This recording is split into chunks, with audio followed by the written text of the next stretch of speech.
Assalamualaikum warahmatullahi wabarakatuh. Waalaikumsalam warahmatullahi wabarakatuh. Perkenalkan, saya di sini Arya Gani Kusuma dari kelas 10-2, dan di sini saya akan mewawancarai tentang tanggapan-tanggapan oleh Bapak Muhammad Tamzis, guru PAI SMA Negeri 2 Demak. Ya.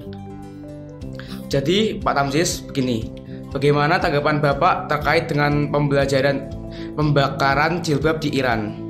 Itu ya. Iya. Jadi kasus-kasus ini kan update baru beberapa bulan kemarin gitu ya.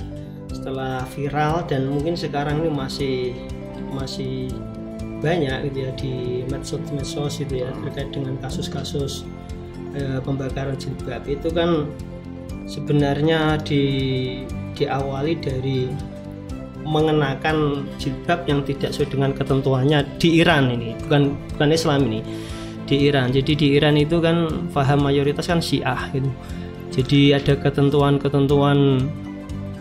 mengenakan pakaian muslim di sana, misalnya bercadar gitu kan. Ya, Aisyah ini sosok wanita yang moderat. Jadi mungkin sebenarnya dia berjilbab tapi tidak persis seperti ketentuan yang telah ditetapkan oleh negara itu.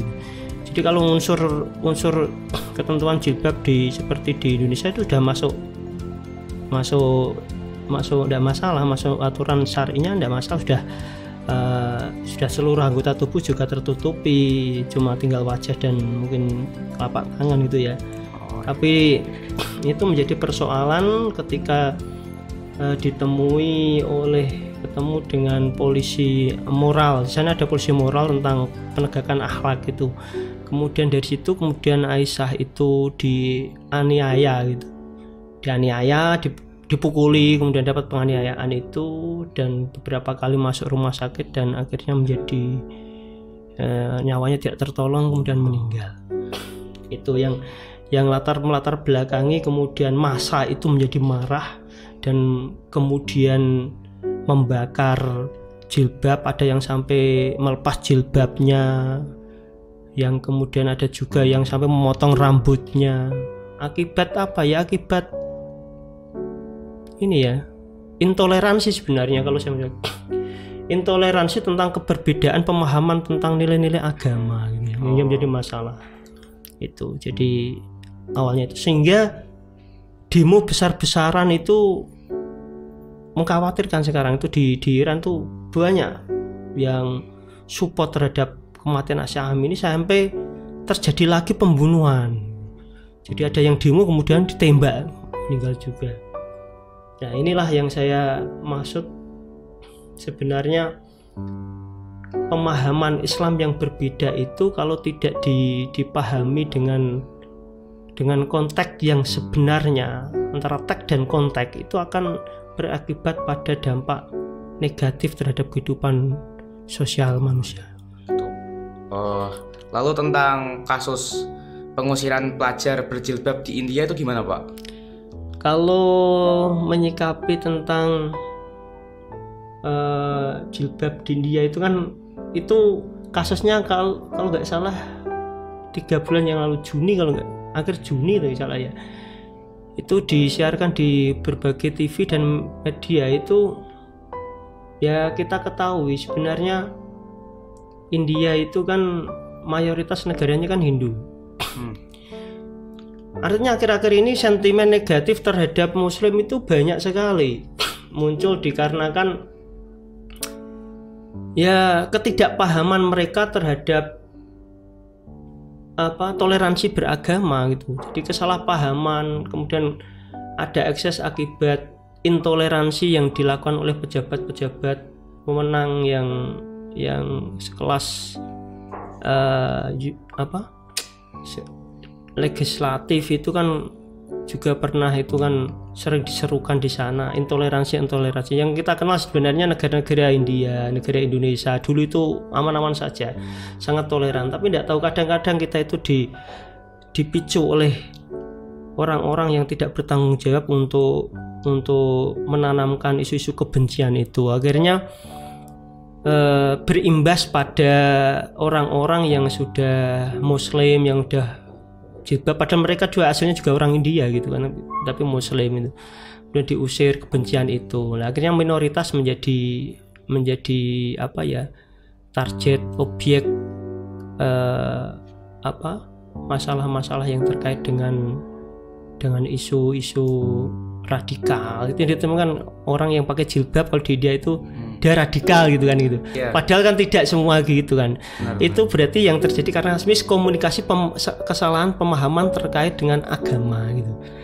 Jadi oleh karenanya maka jilbab itu selain jadi simbol, sebenarnya dipahami juga bahwa Allah itu dalam surat Al-Ahzab gitu ya, ayat 59 itu menjelaskan a'udzubillahi minasyaitonirrajim, bismillahirrahmanirrahim, ya ayyuhan nabiyyu qul li azwajika wa banatika wa nisa'il mu'minina yudhnina 'alaihina min jalabibihinna.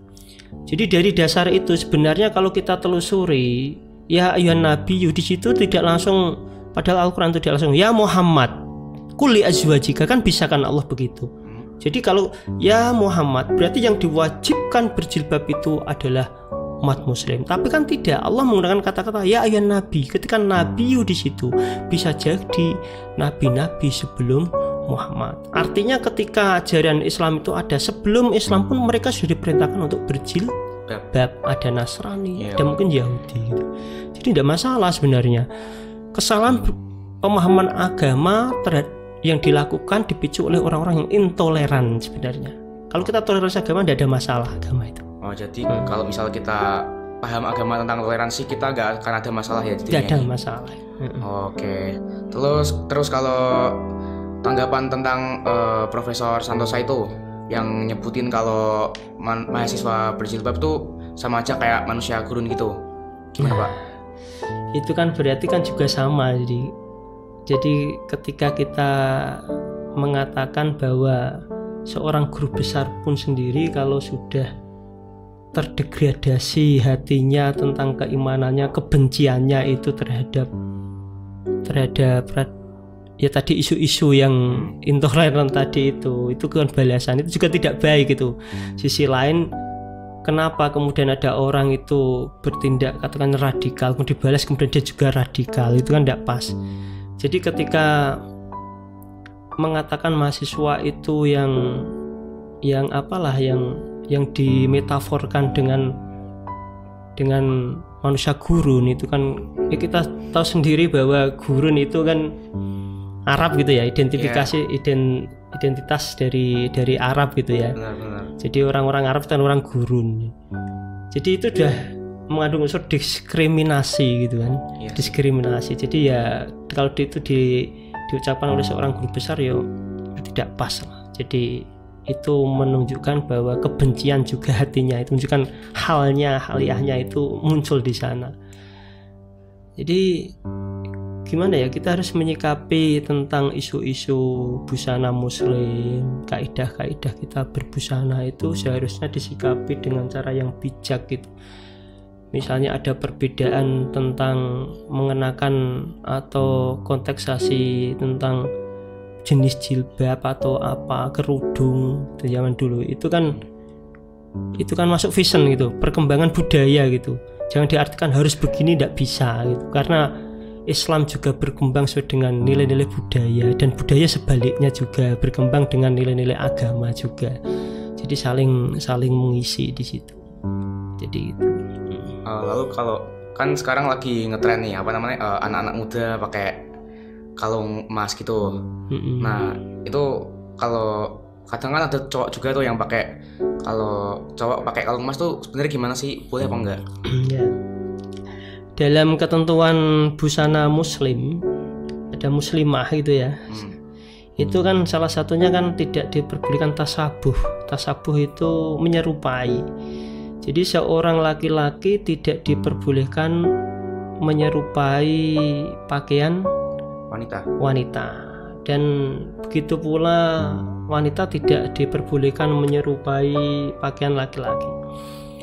Nah, kategori ini kenapa kok kemudian kalau kita temukan ya, saya juga sering ketika di kelas itu gitu ya, ada anak-anak teman-teman kita gitu kan, itu memakai emas. Nah, memang pertanyaan saya itu ada timbul begini, dia memakai emas itu faktornya karena apa? Apakah karena ini saya punya uang banyak atau dari keluarga gitu kan, bisa jadi kan ya, atau mungkin gaya kan bisa, atau mungkin dia itu lebih cenderung melihat ini ya, pamer gitu ya, ria gitu ya, pamer gitu ya. Kalau hanya sekedar tren yang biasanya mengenakan kalung emas itu kan orang-orang tertentu, orang-orang yang ya kalau aktor atau apa yang dia sukai gitu kan tertentu, tapi rata-rata itu pamer gaya gitu. Kalau saya melihat itu seperti itu. Kalau itu tendensinya tidak boleh, itu sudah masuk tasabuh. Tidak boleh mengenakan emas, kecuali misalnya gini, kalau dia pakai kalung apa, imitasi, misalnya kalung emas palsu gitu, rantai gitu kan, rantai itu apa gitu. Nah, kalau rantai yang ini yang dimaksud itu kan emas gitu. Nah, kalau kalung-kalung yang tidak apa istilahnya ya, tidak emas, nah itu tasabuh kan enggak. Kalau gelangnya kayak ternyata tidak ini loh, tidak kalung seperti perempuan kan ada tahu kalung kayak rantai yang besar-besar itu kan, gaya gitu, kayak rocker gitu kan. Nah, itu hanya sebagai ekspresi dari seni mungkin. Kalau ekspresi dari seni itu kan ya tidak selamanya, biasanya orang-orang seperti itu biasanya itu mengikuti alur zaman biasanya. Nak wayahe wis ra gunakan tidak gunakan gitu seperti. Kalau dulu zamannya pakai apa? Pakai ake semua kan gitu. Sekarang sudah hilang ya, hilang dengan sendirinya seperti itu. Nah, itu. Jadi selama itu menggunakan emas terus sutra itu ketentuannya itu juga tidak boleh. Kenapa sutra itu bagi laki-laki di Arama tidak boleh? Karena menjaga apa, sosial masyarakat, ekonomi sosial masyarakat di sekitar. Karena pakaian sutra itu mahal. Jadi maka kita itu harus punya kepekaan terhadap apa ya, ekonomi, kehidupan sosial. Jangan semena-mena, karena hidup kita itu bermasyarakat. Itu seperti itu. Jadi menanggapi tentang apa tadi itu, pakaian ya, sama tadi kasus diskriminasi juga tadi, sama intoleran. Ya terus itu kesimpulannya kayak kita tuh kalau misal kita paham betul sama agama, masalah itu nanti nggak bakal ada ya. Jadi intinya itu kenapa agama itu melarang, pasti ada akses negatifnya. Jadi tidak sedang. Kalau tadi yang kasus awal itu karena saya melihatnya karena rata-rata intoleran tadi. Jadi kalau kaitannya dengan ketentuan itu sebenarnya ya karena pemahaman agama yang dangkal lah, kalau tidak banyak membaca literasi gitu kan, kemudian tidak memahami keperbedaan itu, akhirnya ya memunculkan isu-isu seperti itu. Jadi gitu ya Pak. Makasih ya Pak atas pencerahannya sama tanggapannya dari Pak Muhammad Tamziz. Saya sebagai murid juga di sini mendapat pencerahan sama ilmu-ilmu lah.